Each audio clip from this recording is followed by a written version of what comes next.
Hello दोस्तों, आपका स्वागत है हमारे चैनल में। आज का जो टॉपिक है जिसका नाम है डेवलपमेंट ऑफ इंटरआर्टरियल सेप्टम। इंटरआर्टरियल सेप्टम होता क्या है? जैसा कि आपको पता है, जब आप एडल्ट हार्ट को देखिएगा तो मेनली इसमें 4 चैम्बर होते हैं। 2 आर्टरी होता है और 2 वेंट्रिकल होता है। 2 आर्टरी के बीच का जो सेप्टम होता है इसको ही इंटरआर्टरियल सेप्टम कहते हैं। तो अगर 2 वेंट्रिकल के बीच में रहेगा सेप्टम तो उसका क्या नाम होगा? उसका इंटरवेंट्रिकुलर सेप्टम कहेंगे। और आर्टरी और वेंट्रिकल के बीच में जो सेप्टम होता है उसको क्या कहते हैं? उसको आर्टरियो वेंट्रिकुलर सेप्टम कहेंगे। ठीक है, तो सेप्टम का नेमिंग कैसे करना है ये आप समझ गए। डेवलपमेंट ऑफ इंटरआर्टरियल सेप्टम पढ़ने के पहले डेवलपमेंट ऑफ ट्यूब पढ़ना बहुत ही ज़रूरी है। अगर आप नहीं पढ़े हैं तो पहले जाके वो पढ़िए, उसके बाद ये पढ़िएगा। ऐसे मैं एक इंट्रो दे देती हूँ। Development of heart tube mainly cardiogenic area में होता है। ये मेनली फ्यूजन करने से बनता है। 2 इंडोथेलियल ट्यूब आपस में फ्यूज करते हैं और एक सिंगल 4 सेगमेंट का ट्यूब बनाते हैं, जिसका एक जो स्टार्टिंग का इंड होता है उसको आर्टरियल इंड कहते हैं और लास्ट वाला का जो इंड होता है उसको वेनस इंडिंग कहते हैं। अब ये जो 4 सेगमेंट है, जो उसको सबसे ऊपर वाला सेगमेंट है उसका नाम दिया गया है वल्वस कॉर्डिस। बीच वाला सेगमेंट को प्रिमिटिव वेंट्रिकल, जो मेनली लेफ्ट वेंट्रिकल का फॉर्मेशन करता है। नीचे वाले को प्रिमिटिव आर्टरियम। ये प्रिमिटिव आर्टरियम से ही राइट और लेफ्ट दोनों आर्टरिया का फॉर्मेशन होता है। और सबसे लास्ट में साइनस वेनोसस। ठीक है, अब देखिए वेंट्रिकल और आर्टरी के बीच में एक कैनाल है। इस कैनाल को आर्टरियो वेंट्रिकुलर कैनाल कहते हैं। यहीं पे क्या होता है कि कुशन मसल का कुशन फॉर्मेशन होता है आगे और पीछे, जिसको एवी कुशन कहते हैं। ये कुशन फ्यूज करके एक सेप्टम बनाता है बीच में। इस सेप्टम को हम क्या कहते हैं? सेप्टम इंटरमीडियम। ठीक है, क्या? सेप्टम इंटरमीडियम। अब क्या कह रहा है? जो साइनो आर्टरियल ऑरिफिस है, साइनो आर्टरियल ऑरिफिस कहाँ पे होगा? तो देखिए ऊपर में क्या है? आर्टरी है, नीचे में क्या है? साइनस वेनोसस है। तो ये दोनों के बीच में जो ऑरिफिस होगा उसको क्या कहेंगे? Sino arterial orifice. ये क्या करता है? ये इनकॉर्पोरेट कर जाता है राइट एट्रियम में। इनकॉर्पोरेट करने का क्या मतलब है? देखिए ये क्या है? सॉरी, ये हमारा राइट एट्रियम है। ये पूरा पार्ट इसके अंदर चला जाता है। ठीक है, तो इससे मेनली इतना तक समझ में आ गया। अब मेनली 2 कप्स ऑफ बल्ब बनते हैं ए से ऑरिफिक्स में। अब ए से ऑरिफिक्स कहाँ पे है? ये यहाँ पर कितने तरह का बल्ब बनते हैं? 2 तरह का बल्ब बनते हैं। एक को कहा जाता है राइट साइनस बल्ब और दूसरे को कहा जाता है लेफ्ट साइनस बल्ब। अब ये एक दूसरे में फ्यूज करेंगे। कहाँ पर? तो roof of the right atrium और बनाएगा सेप्टम स्पूर्सम। क्या बनाएगा? सेप्टम स्पूर्सम। देखिए यहाँ पर क्या है कि जब ये हमारा साइनस वेनोसा इनकॉर्पोरेट कर गया राइट एट्रियम में, तो अब यहाँ पर क्या कर रहे हैं? ये मेनली 2 बल्ब बना रहे हैं। देखिए ये हमारा हमें स्ट्रक्चर ऐसा बना हुआ है। यहाँ पर देखिए एक बल्ब बना, दूसरा बल्ब बना। इस बल्ब को हम क्या कहेंगे? Right sinus venosus. और इस तरफ को क्या कहेंगे? Left sinus venosus. और दोनों फ्यूज करके क्या बनाया है? सेप्टम स्पूरियम बनाया है। यहाँ तक समझने में कोई प्रॉब्लम नहीं है। चलिए अब आते हैं फॉर्मेशन ऑफ इंटरआर्टरियल सेप्टम में। इसमें सबसे पहले क्या होता है ना, एक सेप्टम फॉर्म होता है जिसको हम कहते हैं सेप्टम प्राइमम। क्या? Septum primum. ऐसे भी समझिए, जो पहले हो प्राइमरी प्राइमम। ठीक है, इसलिए इसका सेप्टम प्राइमम नाम रखा गया है। सेप्टम प्राइमम क्या करता है ना, ट्राई करता है मीट करने का। किससे? सेप्टम इंटरमीडियम से। ठीक है, क्या समझे कि जो हमारा ये सेप्टम प्राइमम है जो डेवलप्ड हुआ है मेनली, वो मीट करने का ट्राई करता है सेप्टम इंटरमीडिएट से। लेकिन वहाँ पर मीट करने से पहले वहाँ बीच में क्या आ जाता है? एक फोरामेन आ जाता है, जिसको क्या कहते हैं? Ostium foramen. क्या? Ostium foramen. ठीक है, अभी तक हम क्या पढ़े? कि हमारा सेप्टम प्राइमम क्या होता है, डिराइव होता है और ट्राई करता है फ्यूज करने का सेप्टम इंटरमीडियम में। लेकिन फ्यूज करने के पहले एक ओरिफिस बनता है, जिस ओरिफिस को हम क्या कहते हैं, ऑस्टियम प्राइमम।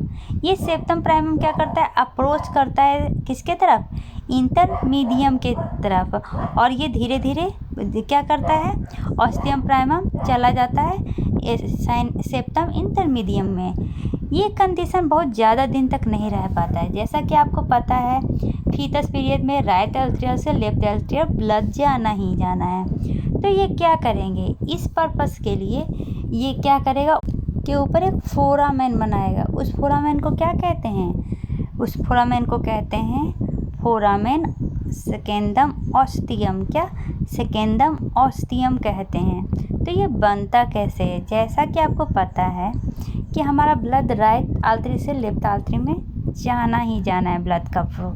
तो वो होता कैसे है, तो जो प्राइमम है ना, उसका जो ऊपर वाला पार्ट है वो क्या करने लगेगा, धीरे धीरे अपने आप को एपोप्टोसिस करवाने लगेगा। एपोप्टोसिस करवाने का क्या मतलब है, प्रोग्राम सेल डेथ, और एक ओपनिंग बनाता है जिससे ब्लड फ्लो कर सकता है राइट से लेफ्ट आर्टरियम में। इस ओपनिंग या ऑस्टियम को क्या कहते हैं, सेकेंडरी ऑस्टियम या सेकेंड ऑस्टियम। जैसे ही ये सेकेंड ऑस्टियम का फॉर्मेशन होता है, देखिए यहाँ पर, तो क्या होगा, एक अनदर सेप्टम आने लगेगा उसके पैरेलल। क्या होगा, एक अनदर सेप्टम आने लगेगा, कहाँ से, रूफ ऑफ द एट्रियम से, ठीक है। और ये मेनली किस साइड आएगा, राइट साइड या लेफ्ट साइड, राइट साइड, ठीक है।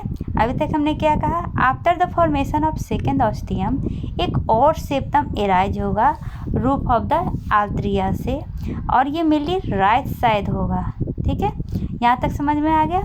और जो ये सेप्टम एराइज होगा इसको हम कहेंगे सेप्टम सेकेंडम। क्या, सेप्टम सेकेंडम। तो ये कहाँ तक एराइज होता है, ये एराइज वहाँ तक रहेगा जहाँ तक कि ये मेनली ऑस्टियम सेकेंड ऑस्टियम जो बनता है उसको क्रॉस ना कर जाए, उससे नीचे ये नहीं जाएगा, ठीक है। तो ये कहाँ तक रहता है, तो ये जो ऑस्टियम सेकेंडम है उसका जो नीचे वाला यूनिट है वहाँ तक रहता है, ठीक है।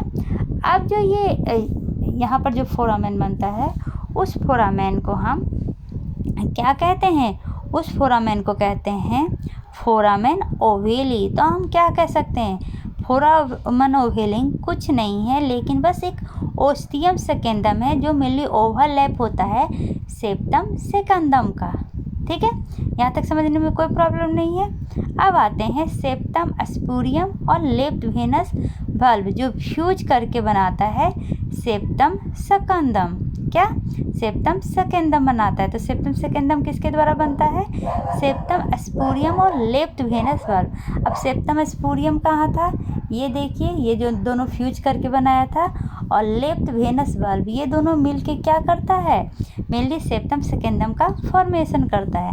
क्वेश्चन आ सकता है सेप्टम सेकेंडम क्या होता है, तो ये जो हमारा क्या है सेप्टम स्पूरियम है और जो लेफ्ट वेनस वाल्व है ये दोनों मिलके मेनली सेप्टम सेकेंडम का फॉर्मेशन करता है। सेप्टम सेकेंडम थोड़ा रिगिड होता है।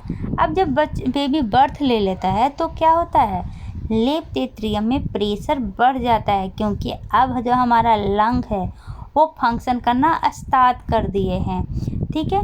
और जो हमारा ब्लड है वो लंग में जाता है किसके थ्रू, पल्मोनरी वेन के थ्रू, ठीक है। और उसके बाद वो पहुंचता है लेफ्ट एट्रियम में। इससे क्या होता है, प्रेशर है जो लेफ्ट एट्रियम का वो बढ़ जाता है, और प्रेशर बढ़ने से क्या होता है, प्राइमियम जो प्रीमियम है वो किसके तरफ, फ्लैप बल्ब की तरफ काम करता है, और वो सेप्टम सेकेंडम से फ्यूज कर देता है। तब ये फ्यूज होता कैसे, तो ये मान लीजिए हमारा क्या है, हर्थ है, ठीक है। यहाँ पर हमारा प्राइमम है, ठीक है, ये सेकेंडम आ गया। जब अब प्रेशर बढ़ रहा है यहाँ पर पल्मोनरी ट्रंक्स के थ्रू ब्लड आ रहा है, तब ये क्या हो जाएगा, हमारा जो प्राइमम है ये मिल जाएगा सेप्टम सेकेंडम से। किससे फ्यूज करेगा, सेप्टम सेकेंडम से। और जब फोरामेन ओवेल है वो क्लोज हो जाएगा। अगर क्लोज हो गया तो क्या होगा, अब ब्लड का फ्लो नहीं होगा, और देखिए यहाँ पर एक डिप्रेशन बन गया है। इस डिप्रेशन को क्या कहेंगे? इस डिप्रेशन को हम फोसा ओवेलिस कहेंगे। और ये जो आर्क से रिज बना है, मतलब यहाँ पे थोड़ा सा जो रह गया है सेप्टम सेकेंडम, उसको हम कहते हैं लिम्बस फोसा ओवेलिस। क्या कहते हैं? Limbus fossa ovalis. यहाँ तक समझने में कोई प्रॉब्लम नहीं है। यहाँ पे देखिए ये वाला जो रह गया है उसको कहेंगे लिम्बस फोसा ओवेलिस। इसी के साथ हमारा जो इंटर आर्ट्रियल सेप्टम है उसका फॉर्मेशन हो जाता है। अगर हम डिफेक्ट की बात करें तो इसका जो मोस्ट कॉमन डिफेक्ट है वो होता है पेटेंट फोरामेन ओवेली। आशा है आपको समझ में आ गया होगा। अगर समझ में आ गया तो लाइक और सब्सक्राइब करना ना भूलें। Bye bye, take care, see you.